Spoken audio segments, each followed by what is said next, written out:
Oke, di video kali ini saya ingin membuat review untuk pertandingan yang besok main hari Sabtu. Ada nama Persis Solo dengan PSS Sleman sebagai laga pembuka jam 4 sore. Lalu jam setengah 9 malamnya ada Arema Malang dengan PSM Makassar. Jadi kita bahas dulu dari Persis Solo dan PSS Sleman. Jujur kalau untuk cara permainan dari Persis Solo, saya hanya melihat saat kemarin laga persahabatan dengan Persebaya. Jadi untuk lebih dalamnya saya belum bisa memberikan komentar lebih lanjut ya untuk preview kali ini. Tapi kalau kita lihat pemain-pemain yang didatangkan ke Persis Solo, ini pemain yang cukup bagus semua. Jadi boleh saya katakan dari 3 tim yang lolos ke Liga 1, Rans Nusantara, lalu Persis Solo dan Dewa United, pemain-pemain yang lebih siap untuk tampil di Liga 1 sejauh ini yang saya lihat itu hanya Persis Solo. Ini sesuai opini saya. Jadi artinya Persis Solo ini sudah memiliki modal untuk dari kedalaman skuadnya dulu berlaga di Liga 1. Minimal bersaing ke segmen papan tengah, bahkan ke segmen papan atas. Kalau kita lihat kedalaman skuad dari Persis Solo ya. Dan ini akan bertemu dengan PSS Sleman. Jadi PSS Sleman di musim lalu saya hanya melihat di akhir-akhir pertandingannya PSS Sleman ya, karena saat itu sangat seru siapakah yang akan keluar dari zona degradasi. Jadi saya belum terlalu memahami PSS Sleman lebih dalam lagi cara permainannya bagaimana ya.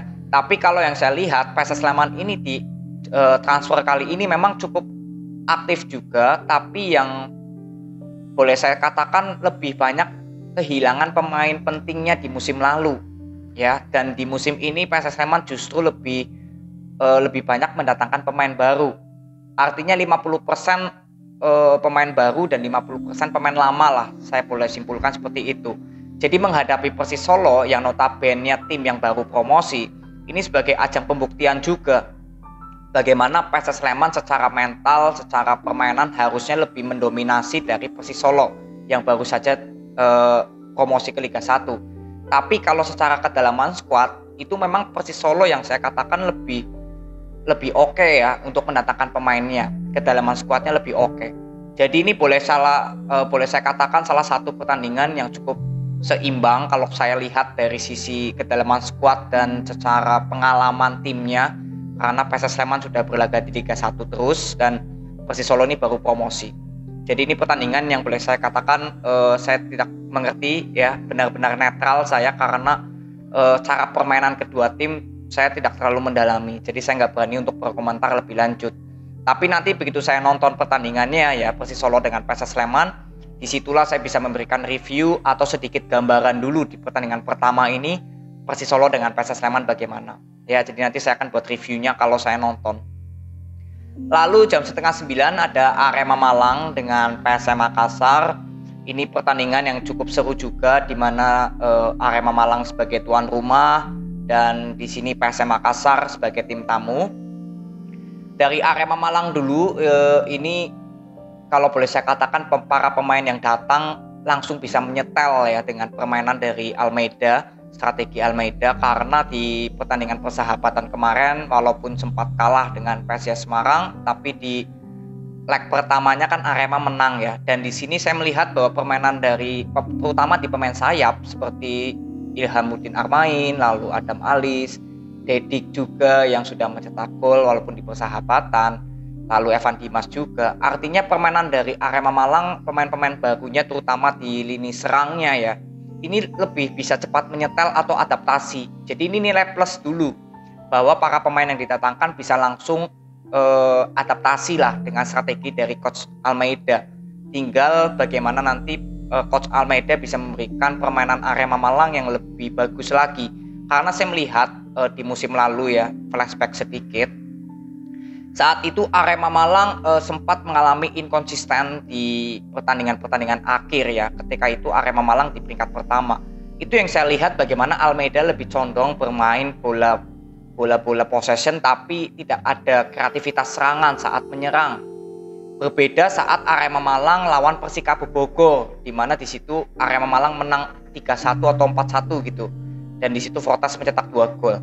Saya melihat itulah permainan Arema Malang yang sesungguhnya, bahwa cara permainan long ball-nya, lalu permainan membangun serangannya dari sayap, itulah sebenarnya yang saya lihat permainan Arema Malang yang paling bagus. Jadi yang saya harapkan Arema Malang besok menghadapi PSM Makassar, saya ingin melihat permainan yang karakteristiknya seperti dulu lagi, membangun serangan dari sayap, lalu pemain sayapnya juga sangat ngotot ya untuk memberikan intercept. Karena kalau secara pemain sayap dari Arema Malang yang didatangkan ini jujur saja semuanya pemain-pemain bagus, secara visi dan misi juga oke ya, kecuali Adam Alis yang memang masih sedikit ego kalau yang saya lihat ya di pertandingan-pertandingan sebelum ini bersama Bayangkara. Tapi ya kita lihat juga besok Arema Malang para pemainnya apakah bisa terus membuktikan permainan yang atraktif di bawah dari arahan strategi Coach Almeida. Dan ini PSM Makassar adalah tim yang mewakili Indonesia di AFC Cup besok. Dan ini dari PSM Makassar juga sebagai ajang yang cukup seru, dan ini juga sebagai pembuktian para pemain asing yang telah didatangkan di PSM Makassar, dari pemain belakang, pemain sayap yang dari Jepang juga ya. Lalu pemain depannya dari Brasil ada Everton. Artinya memang pemain sayap atau PSM Makassar yang di musim lalu yang sulit untuk mencetak gol, dan di musim kali ini dari pemain sayap, dari pemain depan ini semuanya dibeli baru. Jadi ini pembuktian untuk PSM Makassar yang kita tahu bahwa kekurangan dari PSM Makassar di musim lalu adalah mencetak gol ya, agresivitas gol.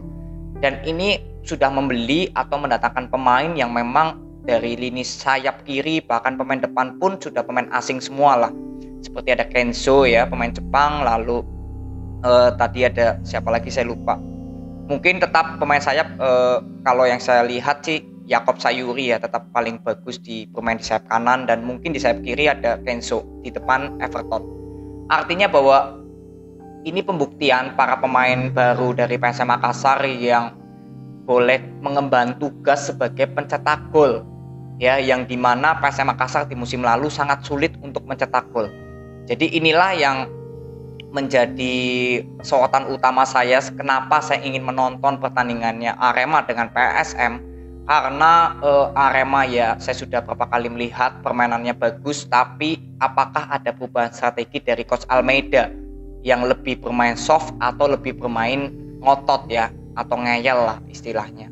Ini yang saya ingin lihat dari Arema Malang besok. Lalu dari PSM Makassar, secara permainan di bawah dari Bernardo Tavares saya belum terlalu melihat, kecuali kemarin lawan PSIS Semarang walaupun kalah. Tapi di pertandingan besok ini kan pemain barunya sudah datang ya. Kalau lawan PSIS Semarang itu kan belum semua pemain datang. Jadi artinya besok saya ingin melihat bagaimana pertama permainan dari PSM Makassar di bawah dari Coach Tavares. Lalu yang kedua, apakah pemain PSM Makassar ini bisa membuktikan agresivitas gol yang tinggi, memiliki peluang-peluang untuk mencetak gol, itu dulu minimal. Kalau masalah terjadi gol atau enggak itu kan tergantung finishing dari para pemain, tapi minimal meng-create ya, atau membuat variasi serangannya untuk menjadikan peluang gol itu bagaimana besok, berapa banyak PSM Makassar bisa menciptakan.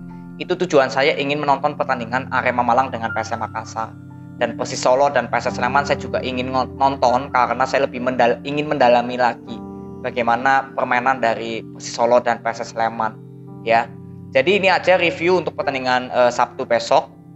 Jadi nanti next kita bahas untuk di pertandingan hari Minggu ada Persikabo Bogor dengan Persik Kediri dan Persib Bandung dengan Bali United ya. Jadi ini hari Minggu pertandingannya cukup seru ya, tidak kalah serunya dengan besok Sabtu. Jadi ini aja video yang saya bisa bagikan dulu mengenai preview pertandingan hari Sabtu.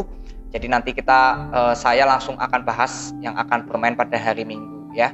Itu aja. Terima kasih yang sudah nonton sampai akhir. Respect buat kalian. Nanti kita ketemu di video berikutnya. See you.